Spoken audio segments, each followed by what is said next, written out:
kesempatannya bisa saya masuk di channel Bapak. Selamat malam semuanya, Shalom. Perkenalkan, Ya, nama saya Sri Rahayu, dipanggil Ayu. Saya latar belakang dari Islam. Saya aslinya dulunya, saya asli orang Sumatera Barat. Sumatera Barat. Saya bersaudara 4 orang, saya anak nomor 2. Kebetulan saya dibesarkan dari keluarga seorang pengajar pendidik, seorang guru, karena orang tua saya guru. Jadi pada saat saya masih kecil, masih dalam eh, di bangku sekolah SD atau SMP, orang tua saya pernah menekankan kepada saya, kalau kamu kalau bisa jangan berteman sama orang Kristen, karena bagi di Islam orang Kristen itu adalah kafir. Jadi itu terdoktrin di pikiran saya dari saya dari SD sampai SMP. Saya pun juga um, kalau saya bertemu sama teman yang Kristen, saya langsung cut, saya langsung menjarak gitu. Berjalannya waktu, saya SMP, SMA, kuliah. Setelah di tahun 2000, tahun 99, saya berkenalan sama seorang laki-laki. Kebetulan dia beragama Kristen. Jadi pada saat saya berkenalan dengan beliau, ya kita dibilang pacaran. Pada saat itu ini orang saya nggak tahu juga. Waktu saya baru mulai dekat sama beliau, dia selalu mengatakan, dia selalu bercerita tentang Yesus. Saya mengatakan, kenapa kamu selalu berbicara tentang Yesus? Saya bilang Yesus itu kalau di Islam adalah Isa. Saya bilang, ya, kalau bagi Kristen Isa itu mungkin Tuhan, tapi bagi kami Isa itu nabi. Jadi Yesus itu bukan Tuhan bagi kami, saya bilang sama teman saya. Tapi teman saya selalu berkata ya mungkin ya sebagai dia seorang Kristen yang sungguh-sungguh dia ingin menyampaikan amanat agung itu, dia selalu katakan kepada saya.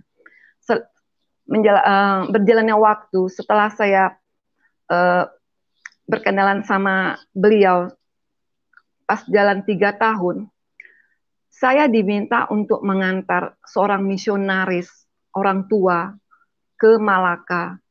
Kebetulan misionaris itu bapak rohani dari teman saya ini. Mungkin maksud dia, mungkin biar bapak rohani dia ini, misionaris ini bisa menyampaikan tentang juru selamat Tuhan Yesus itu kepada saya. Jadi waktu itu karena ini orang tua, saya sudah opa-opa atau opung-opung lah gitu. Jadi saya izin dengan orang tua saya. Kebetulan waktu itu saya teman saya ini sudah menjalin hubungan komunikasi dengan keluarga saya, dengan orang tua saya. Akhirnya orang tua saya kasih izin karena mungkin ini orang tua rohani dari teman saya. Di dalam perjalanan saya menemani bapak misionaris ini, orang tua ini ke Malaka. Mungkin asumsi orang saya membawa seorang opa atau opung atau kakek pergi berobat ke Malaka, karena Malaka itu identik dengan image orang tuh untuk tempat orang check up, berobat. Selama perjalanan dari sampai di Malaka, saya menuju rumah seorang anak rohani dari bapak misionaris ini, namanya dari misionaris ini. Dalam perjalanan dia selalu mengatakan kepada saya, anakku, cobalah kamu sembah, kamu percaya dengan Tuhan Yesus sebagai Tuhan dan Juru Selamat. Kamu tidak apa-apa kalau kamu masih sholat, kalau kamu masih Islam. Tapi menerima Tuhan Yesus sebagai Tuhan dan Juru Selamat. Saya waktu mendengar itu saya hanya diam saja. Saya diam. Terus Bapak itu selalu berbicara terus tentang Isa. Yang dibilang kalau di Islam itu Isa. Jadi setelah berjalannya waktu, akhirnya saya sampai ke rumah dari anak rohani Bapak misionaris ini. Ternyata saya sampai di rumah sebuah keluarga berasal dari orang India Tamil. Setelah sampai di sana, saya dilayani, terus saya dikasih kamar di atas. Keesokan harinya saya turun dari atas rumah orang India Tamil ini, saya mendengar ada sebuah kayak ada keramaian, kayak ada suara nyanyi-nyanyi, tapi saya tidak mengerti nyanyi apa karena mereka bernyanyi dengan bahasa India. Setelah itu saya duduk dekat sana, dekat mereka. Setelah acara selesai, tiba-tiba tuan rumah itu memberi saya sebuah buku. Dia kebetulan bisa berbahasa Melayu. Dia bilang sama saya, kamu boleh baca buku ini. Saya yang punya buku ini saya belum baca. Dia bilang sama saya. Terus saya lihat covernya buku itu melambangkan kubah dari masjid. Setelah saya menerima buku itu, saya membaca. Bab demi bab saya baca. Tiba-tiba hati saya tertantang, bergejolak dalam hati saya ini apa benar apa tidak gitu. Semakin saya membaca buku ini, saya semakin tertantang, semakin tertantang. Karena ini yang saya baca itu merupakan pokok atau tiangnya dari agama waktu itu yang saya anut. Setelah saya hampir berakhir membaca buku itu, saya masih berdoa. Saya bilang gini, ya Allah ya Tuhan, apakah buku ini merupakan kebenaran? Berarti kalau benar, berarti selama ini salah yang saya ketahui. Kalau benar, saya akan baca buku ini sampai selesai. Kalau tidak, buku ini merupakan suatu ya penghinaan atau bagaimanalah gitu. Setelah itu malamnya kayaknya Tuhan kuat menggerakkan saya harus membaca buku ini sampai tuntas. Setelah sampai tuntas saya membaca buku ini, saya bilang keesokan harinya sama Bapak orang India Tamil ini, saya sudah membaca buku ini. Saya mau pulangkan buku dia. Dia bilang, you boleh ambil. Dia bilang, you bawa pulang. Akhirnya, keesokan harinya saya balik dari Malaka. Saya harus pulang ke Pekanbaru. Saya pulang ke Pekanbaru.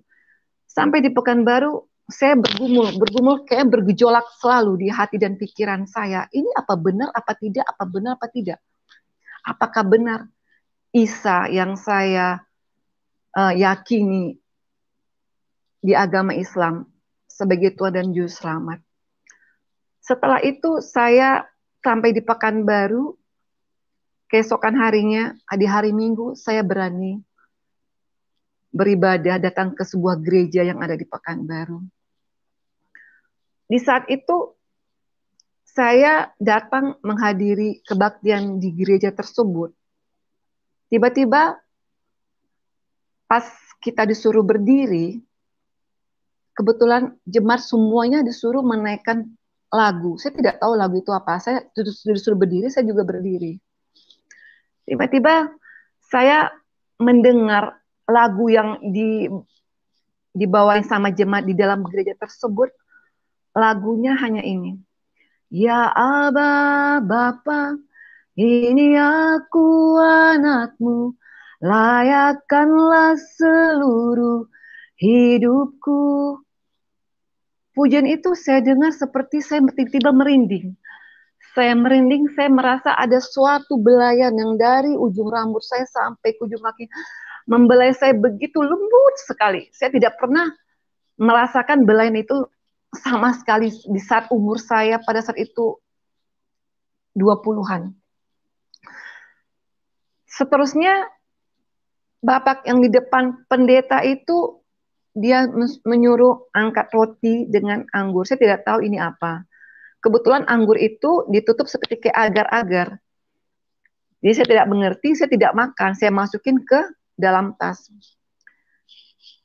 Pada saat saya mendengar, diulang lagi pujian itu, di saat saya mendengar lagu itu, saya merinding kembali, begitu merdu sekali lagu itu saya dengar. Saya tidak pernah kayak seperti lagu-lagu dunia, lagu misalnya lagu apa ya, lagu melankolis atau gimana, saya tidak pernah mendengar semerdu itu lagu itu.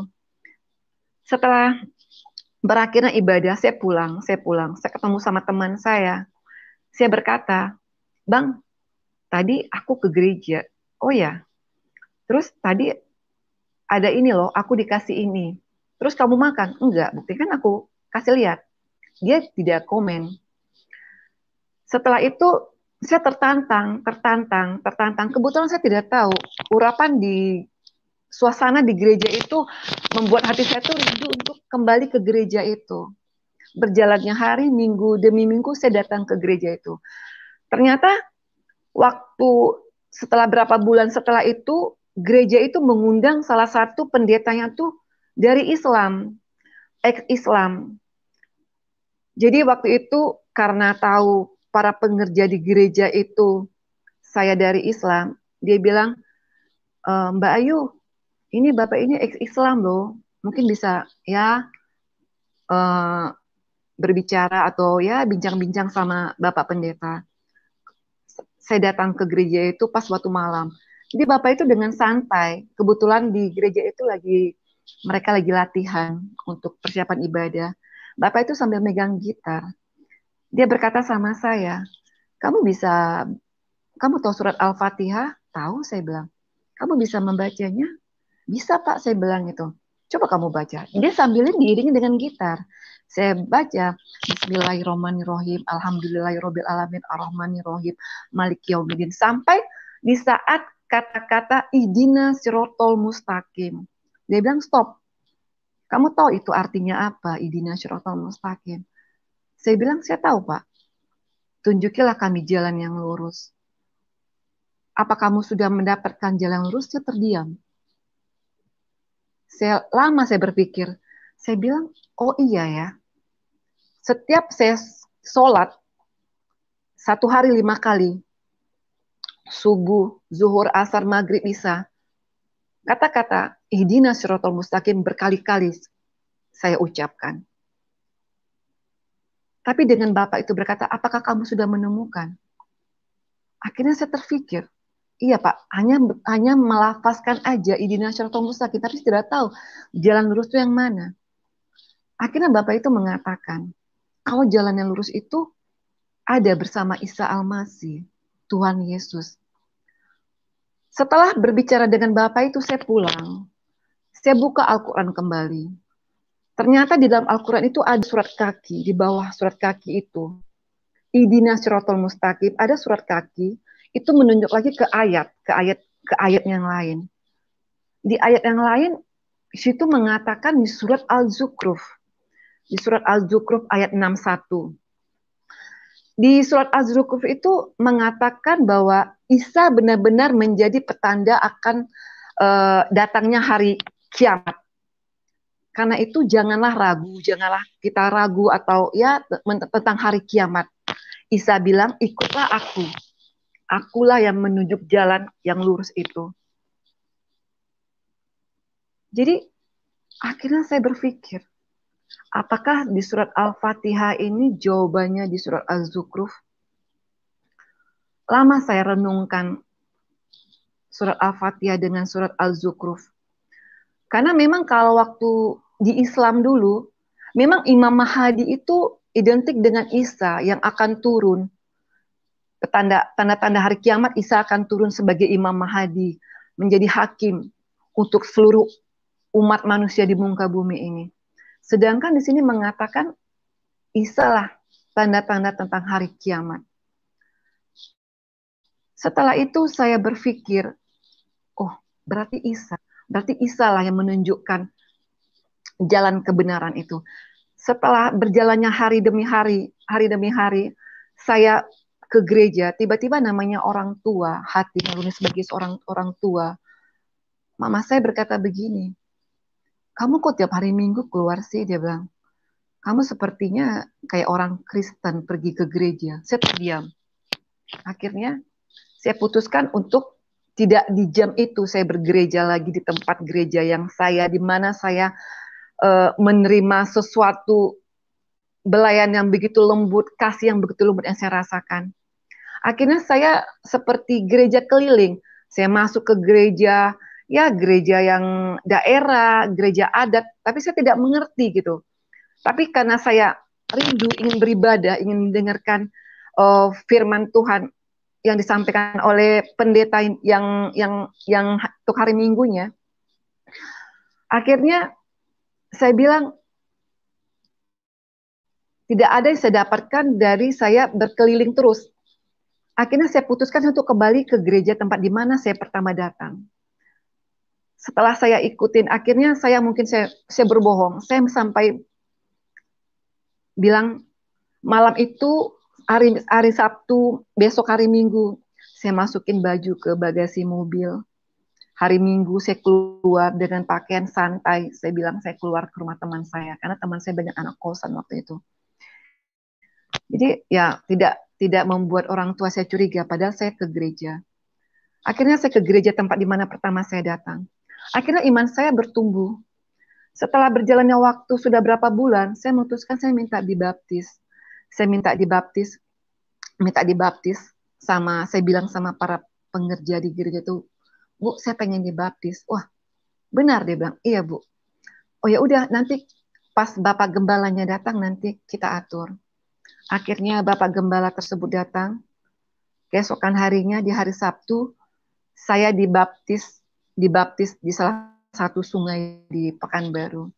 Pada saat dibaptis, kan kita dikasih jubah untuk dikenakan jubah putih. Waktu itu saya berdua dengan seseorang, dia baptis juga gitu. Setelah waktu mau mulai baptis, kita mulai berdoa. Saya masih berdoa saya masih pakai Allah. Saya bilang, ya Allah ya Tuhan, apakah ini suatu jalan keselamatan buat saya? Kalau bukan, saya buka jubah ini, saya tidak mau pakai jubah ini lagi, saya tidak mau dibaptis.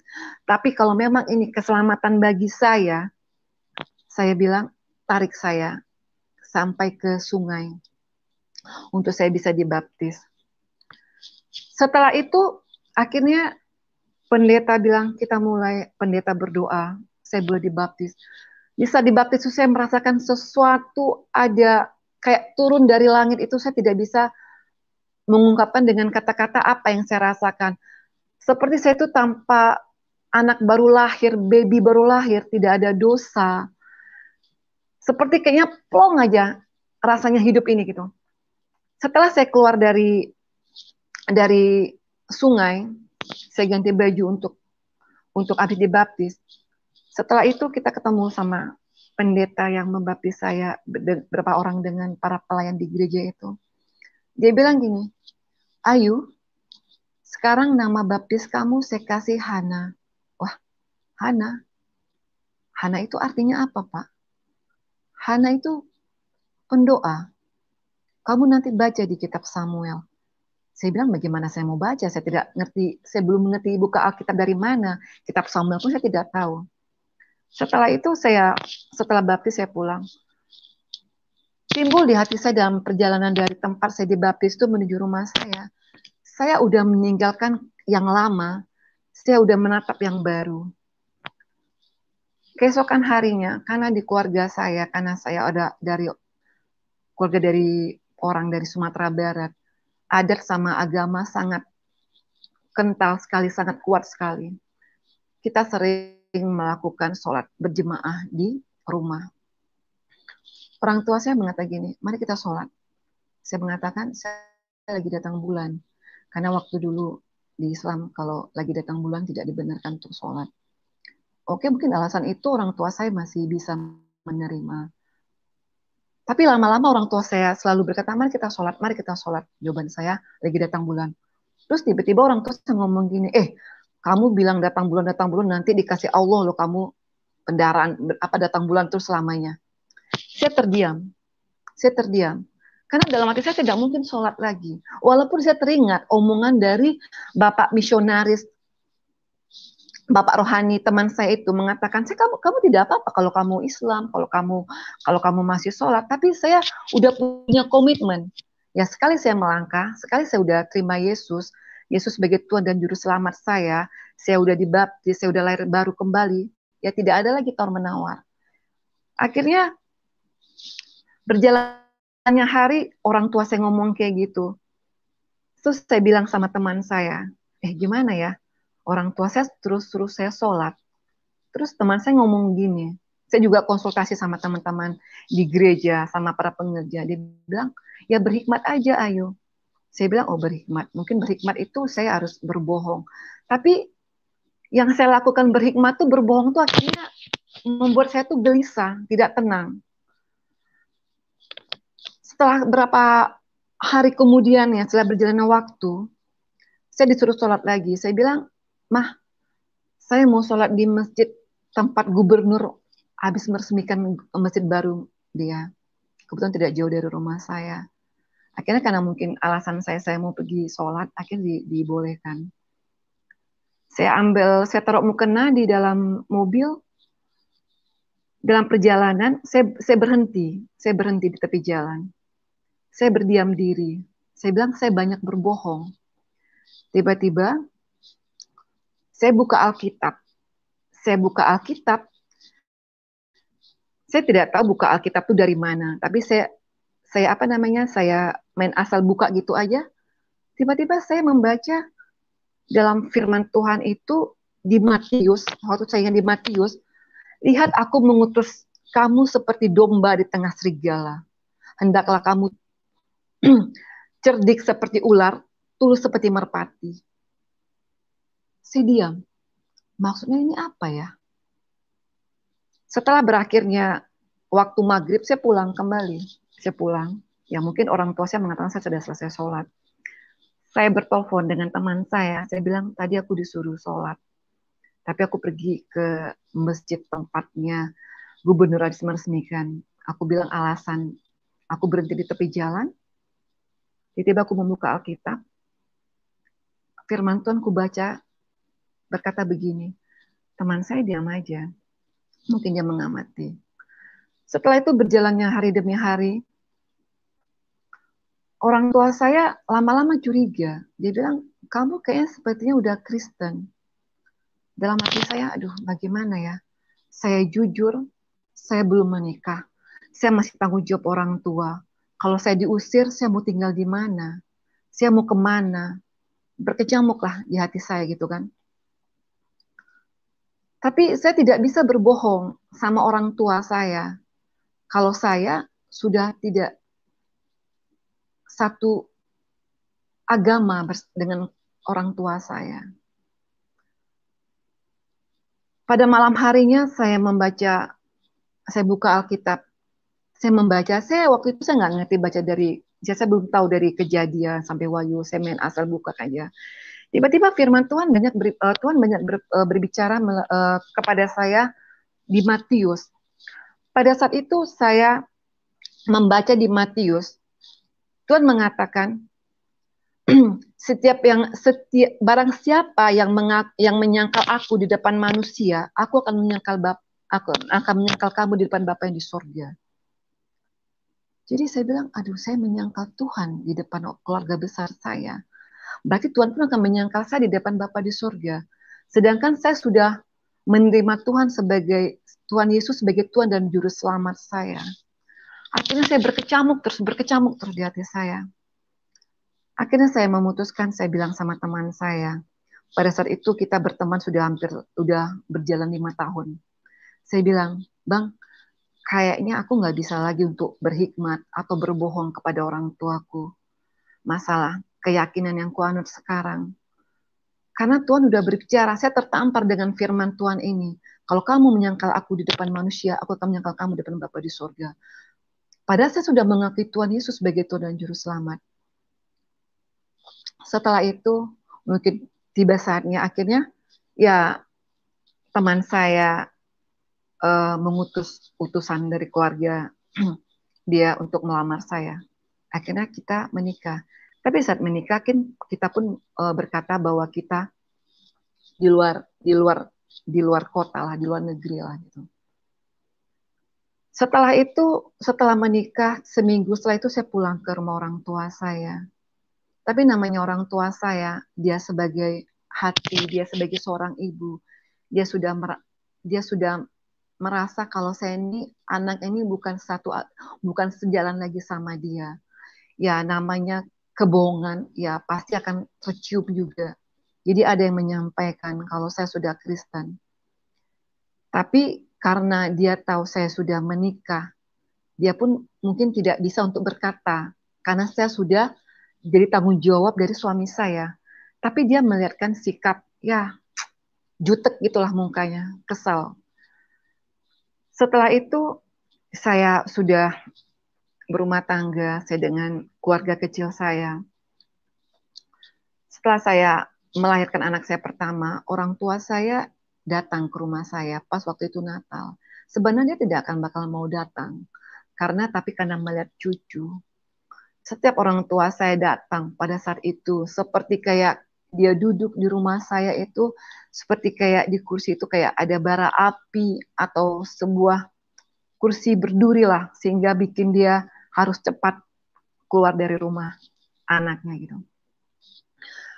Berjalannya waktu, saat saya sudah punya anak pertama, saya melahirkan anak pertama, jadi ya namanya orang tua, ternyata anak yang saya lahirkan seorang laki-laki.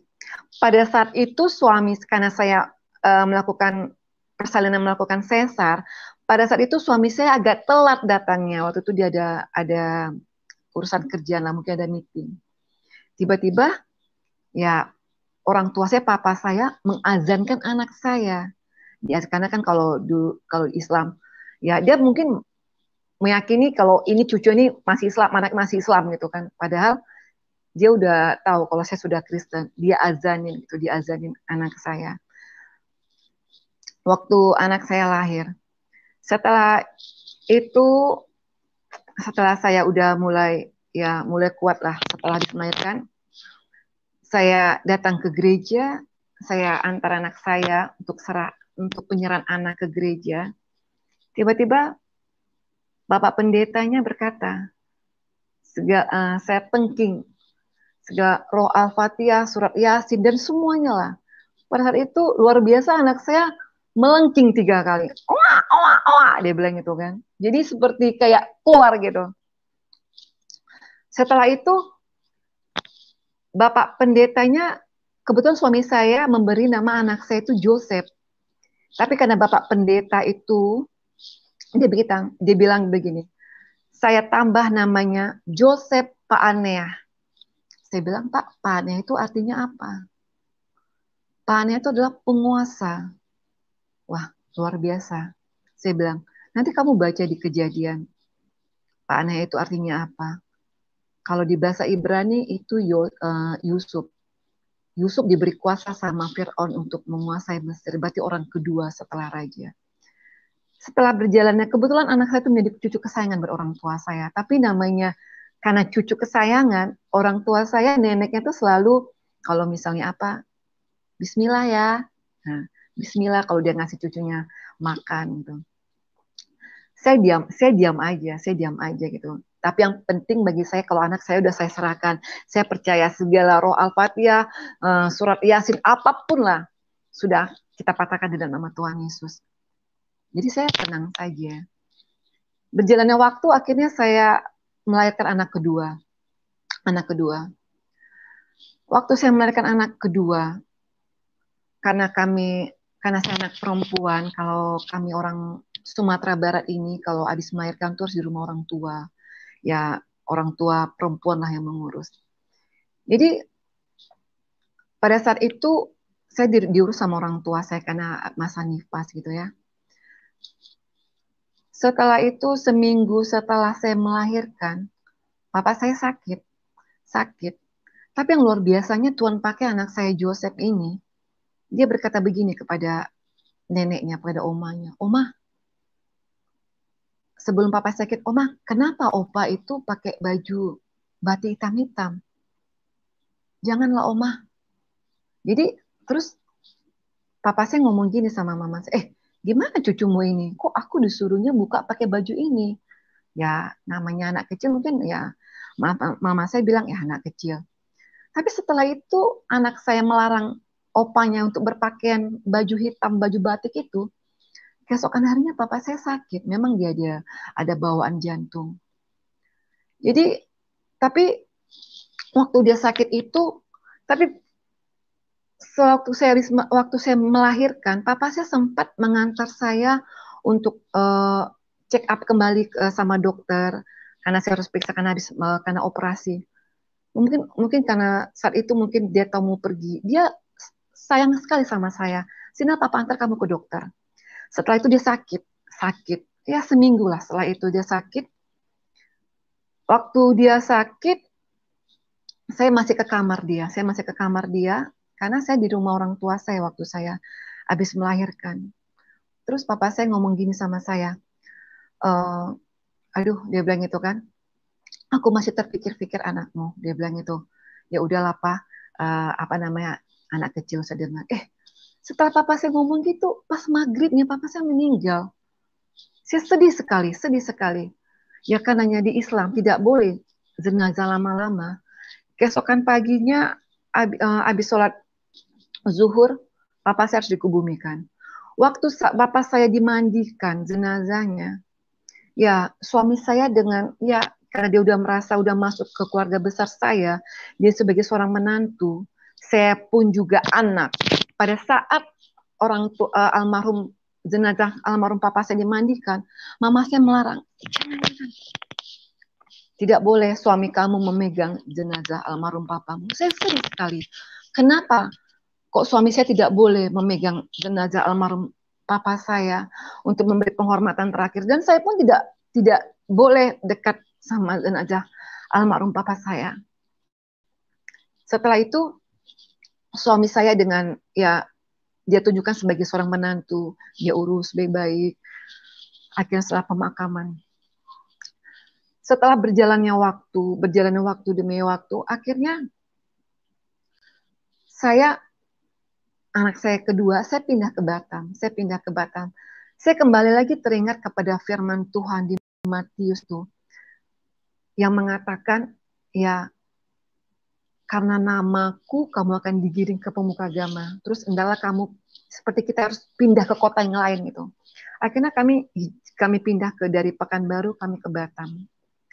Setelah saya pindah ke Batam, waktu itu orang tua saya mau datang ke Batam. Tiba-tiba suami istri berdoa. Saya bilang sama suami saya, mama saya mau datang. Karena kan ya namanya juga seorang udah janda, ya mungkin dia bebas lah untuk mau kemana. Kita berdoa. Kita bilang kita berdoa dalam Tuhan, biarlah Tuhan nanti ada perjumpaan pribadi ya antara kau bisa menyatakan kuasamu dengan orang tua kami ini, baik dengan suasana di rumah, atau melalui mimpi, atau di kamar. Tapi orang tua saya pernah berkata begini sama saya, Ayu, saya bermimpi loh, kamu dibawa sama seorang laki-laki yang ganteng sekali, bukan seperti kayak orang Indonesia, seperti kayak orang Timur Tengah. Saya mengatakan dalam hati saya Tuhan Yesus, tapi saya tidak mau mengatakan sama orang tua saya. Akhirnya orang tua saya barulah kali itu dia melihat saya di Batam. Tapi saya tidak pernah mengatakan sama orang tua saya kalau saya sudah Kristen. Karena bagi saya, untuk apa saya mengatakan kalau saya sudah Kristen, tidak ada buah yang saya lihatkan kepada orang tua saya. Kalau saya menjadi seorang Kristen, hanya menjadi seorang Kristen yang sebuah buah yang asam, yang pahit, yang akan dimakan terus dimuntahkan, untuk apa gitu. Saya ingin melihatkan bahwa kekristenan saya ini sama orang tua saya itu sebuah buah yang manis, yang harum, yang ranum, yang enak dimakan, enak dicium, sebuah yang ranum, yang manis.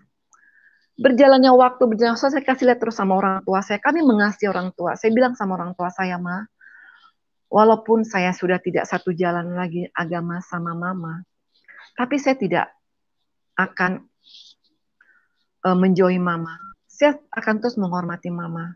Karena dalam firman Tuhan di Alkitab pun berkata, hormatilah orang tuamu agar panjang umurmu. Jadi saya harus menghormati orang tua saya. Ya, Mama sebagai orang tua saya, dan orang tua, maksudnya itu orang yang lebih tua dari saya, umur pun saya hormati. Setelah itu Mama saya bisa mengerti, dia coba untuk memulai menelaah, memikir. Karena Mama saya seorang guru, dia pintar itu Mama saya itu gitu loh. Karena saya juga bisa merasa hatinya, karena dia terpukul juga, karena dia juga aktif di tempat wirid pengajian di rumah, karena saya pun dari kecil saya juga dimasukin madrasah.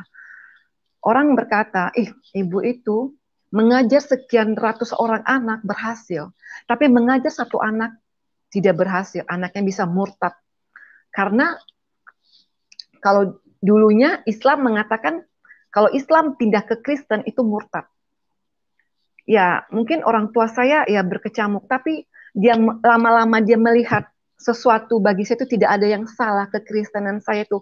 Saya lihatkan. Ya, semakin lama saya pun semakin untuk mempelajari firman Tuhan. Saya mempelajari firman Tuhan, saya baca, saya pelajari tentang buah roh, tentang kasih, tentang sukacita, damai sejahtera. Jadi saya lihatkan, saya impartasikan terus kasih. Saya menghormati, saya mengasihi keluarga besar saya mengasihi orang tua saya. Akhirnya orang tua saya terpikir, oh nggak ada yang aneh, nggak ada yang sesuatu yang apa. Tapi mungkin dia juga makan terus berdoa juga di dalam hati dia. Di dalam hati dia saya rasa ya, saya juga tidak pernah bertanya, tetap terus berdoa, saya untuk balik lagi bersama dia gitu. Tapi karena dia melihat sesuatu ada yang berubah bagi saya, akhirnya berjalannya waktu, sudah berjalannya 10 tahun pernikahan saya, orang tua saya rajin melihat saya di saat waktu bulan Desember. Di saat bulan Desember kita Natal, dia malahan membuat bagaimana suasana Lebaran. Dia bikin rendang, dia bikin lontong dan semuanya lah. Dia sajikan semuanya. Dia bilang, ya kamu undang aja teman-teman di gereja kamu. Akhirnya teman-teman gereja saya, kita pulang dari beribadah, kita ke rumah. Wah enak ya buatannya mamanya Mbak Ayu, enak. Akhirnya mama saya, oh iya. Mama saya dengan menerima punya itu dengan sukacita juga dia menerima. Oh iya. Akhirnya saya pun juga heran. Mama saya pelan-pelan akhirnya bisa menerima. Tapi dia tidak pernah mencetuskan, oh saya menerima kamu karena kamu dekat, tidak. Cuma saya sudah bisa merasakan di alam roh saya. Saya lihatkan sama mama saya. Akhirnya mama saya mengatakan, ya sekarang udah jalan kamu, ya kalau kamu udah memilih jalan kamu ini, ya kamu bisa mempertanggungjawabkannya. Ya silakan kalau itu membuat kamu tuh tenang, bahagia. Tapi mama saya memikir, keluarga besar saya pun melihat ada sesuatu yang dilihatnya dari saya. Mungkin dengan saya menerima Tuhan Yesus sebagai Tuhan dan Juru Selamat, mereka melihat ada suatu kayak seperti intan atau berlian yang mereka melihat saya itu seperti Kristen yang militan. Karena kenapa? Karena waktu itu ada ipar saya berkata begini, kakak ini imannya kuat ya, dia bilang itu. Apa yang kakak cita-citakan selalu terwujud. Terus saya ngomong gini sama adik ipar saya juga sama orang tua saya, Tuhan yang saya sembah bukan Tuhan yang mati di kayu salib, tapi Tuhan yang saya sembah itu Tuhan yang hidup, saya bilang. Karena kenapa saya bilang Tuhan yang hidup? Dengan prosesnya waktu demi waktu perjalanan hidup saya, penyertaan Tuhan begitu sempurna dalam kehidupan saya bilang pertolongan Tuhan. Sehingga ya Tuhan pun selalu ya pemeliharaan Tuhan dengan rumah tangga saya, dengan suami saya, dengan anak-anak saya. Akhirnya keluarga saya melihat, ya sekarang ini puji Tuhan, keluarga saya bisa menerima. Kalau ada apa-apa mereka selalu telepon saya, Kak bantu doa ya Kak, tolong doain ya. Mama saya kemarin terakhir karena kita dalam COVID ini, ayo kamu doain mama ya, biar mama panjang umur. Saya bilang, oh, mama kok tiba-tiba WA saya kok berkata begitu. Dia waktu itu lagi di Padang, di rumah adik saya. Tapi saya merasa, wah ternyata Tuhan yang saya sembah itu adalah Tuhan yang benar-benar nyata gitu, melihatkan kuasanya gitu loh. Dan Tuhan pun bisa mulai menjamah hati keluarga besar saya, pikiran mereka gitu loh kan. Sehingga mereka bisa menerima saya. Dan akhirnya ya pernikahan saya sudah berjalan 17 tahun. Saya pun dengan suami udah memutuskan kami untuk melayani Tuhan. Puji Tuhan kami sudah melayani Tuhan dengan ya dibilang full heart, memang full heart itu. Tapi karena saya masih masih berbagi waktu urus rumah tangga, anak gitu. Tapi saya tetap melayani Tuhan bersama suami. Akhirnya orang tua ngomong gini, kamu harus jaga semuanya. Wibawa kamu, sikap kamu, tindakan kamu, pergaulan kamu, pakaian kamu. karena kamu sudah mulai disorot. Dalam arti kata, dia bilang ya kamu sudah di gereja, sampai dia ngomong gini sama saya, kapan kamu bisa khotbah? Dia bilang itu. Kapan kamu bisa ceramah? Dia bilang itu. Dia pasti pakai bahasa ceramah. Kok kamu bernyanyi terus? Dia bilang. Saya bilang, ya kita lihat nanti bagaimana Tuhan. Saya bilang mungkin belum kapasitas saya untuk berkhotbah. Saya bilang. Tapi puji Tuhan gitu loh kan. Ya memang semua proses yang saya alami itu memang menyakitkan bagi saya. Tapi endingnya tuh semuanya indah pada waktunya. Akhirnya berjalan waktu demi waktu, tahun demi tahun. Puji Tuhan keluarga besar saya bisa menerima saya.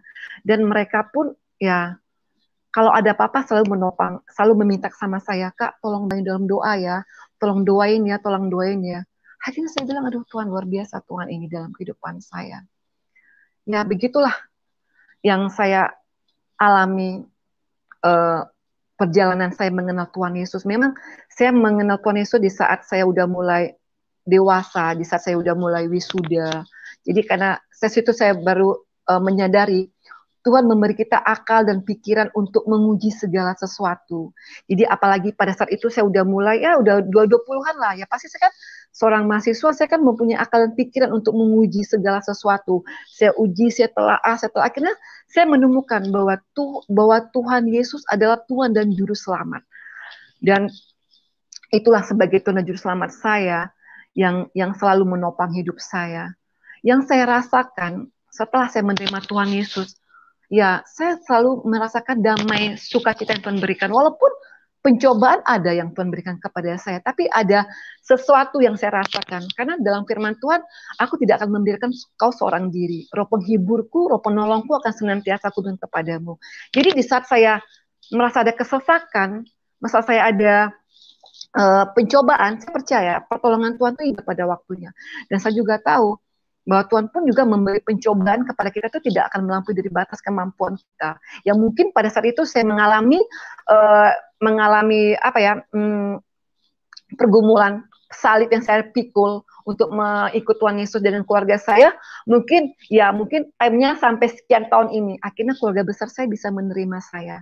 Puji Tuhan, ya kami pun dengan sekarang ini saling bergandengan tangan, dan puji Tuhan pun teman-teman saya selalu bilang, wih luar biasa ya mamanya Mbak Ayu ya, dengan bisa merangkul anak-anaknya, walau Mbak Ayu bukan sejalan lagi, luar biasa. Dan hati mamanya Mbak Ayu tulus ikhlas.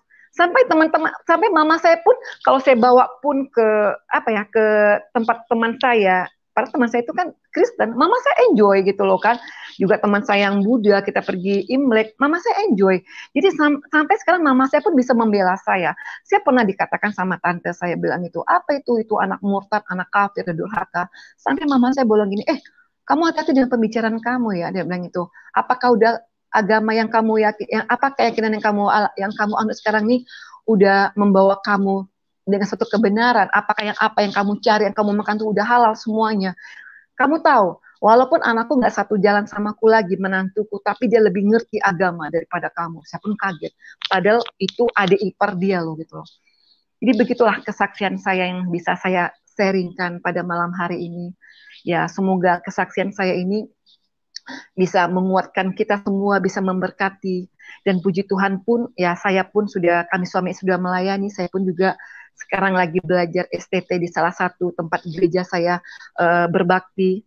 Ya, doain saya bisa mengikuti STT ini dengan tamat. Terima kasih Bapak. Terima kasih. Haleluya. Puji Tuhan. Sebuah kesaksian hidup yang begitu memberkati, dan ini adalah sebuah kebaikan yang disampaikan kepada teman-teman supaya yang bimbang bisa dipertetapkan perjalanan imannya, yang ragu bisa diteguhkan, yang susah bisa mendapatkan penghiburan, ya. Yang lagi di persimpangan, yang lagi bertanya-tanya, siapa Isa Al-Masih itu?